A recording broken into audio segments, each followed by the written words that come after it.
Welcome to Lakshmi TV News. Today news updates. యువతలో మత్తు పదార్థాల వినియోగాన్ని అరికట్టే లక్ష్యంతో ఉప్పల్ పోలీస్ స్టేషన్ ఆధ్వర్యంలో నేడు పాలిటెక్నిక్ కళాశాలలో ప్రత్యేక యాంటీ డ్రగ్ అవేర్నెస్ కార్యక్రమం నిర్వహించారు. ఈ సందర్భంగా డ్రగ్స్, గంజాయి వంటి మత్తు పదార్థాల వల్ల కలిగే ఆరోగ్య, సామాజిక, చట్టపరమైన దుష్పరిణామాలపై విద్యార్థులకు పోలీసులు అవగాహన కల్పించారు. విద్యార్థులు మత్తు పదార్థాలకు దూరంగా ఉంటూ తమ చదువు లక్ష్యాలపై దృష్టి సారించి ఉన్నత శిఖరాలను చేరుకోవాలని సూచించారు. డ్రగ్స్ రహిత సమాజ నిర్మాణంలో ప్రతి విద్యార్థి భాగస్వామి కావాలని పిలుపునిచ్చారు.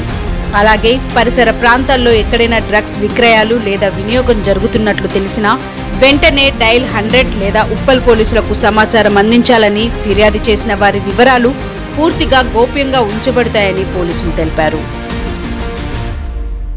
మన దేశ యువతను సమాజాన్ని మత్తు పదార్థాల నుండి రక్షించడానికి సంకల్పంతో